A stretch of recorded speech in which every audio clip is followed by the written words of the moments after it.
जयंतराव हे अत्यंत सुसंस्कृत संस्कारी नेते आहेत असं त्यांचं मत आहे आणि तुम्ही दाखवता वारंवार.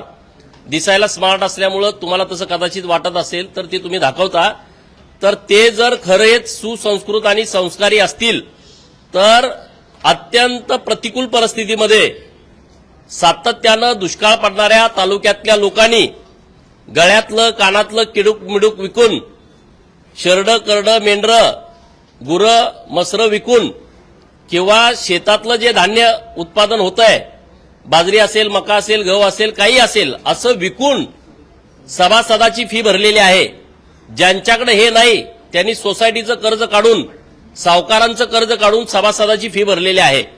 आणि जर तुम्ही सुसंस्कृत असाल तर हजारो कोटी रुपयाचा, कारण 250 एकर जमीन आहे, कारखान्याची इमारत आहे, कारखान्याच्या मशिनरी आहेत, गोडाऊन आहेत आणि स्टाफला राहणाऱ्या सगळ्या क्वार्टर्स आहेत. तर एवढी मोठी प्रॉपर्टी 40 कोटीमध्ये घशात घातलेली आहे. तुम्ही जर सुसंस्कृत आणि संस्कारी असाल तर तात्काळ हा कारखाना सभासदांच्या नावावर करून द्याल. तुम्हाला 1 रुपया कुणी देणार नाही, कारण त्यांचे सहकारी आहेत, विशाल पाटील खासदार आहेत.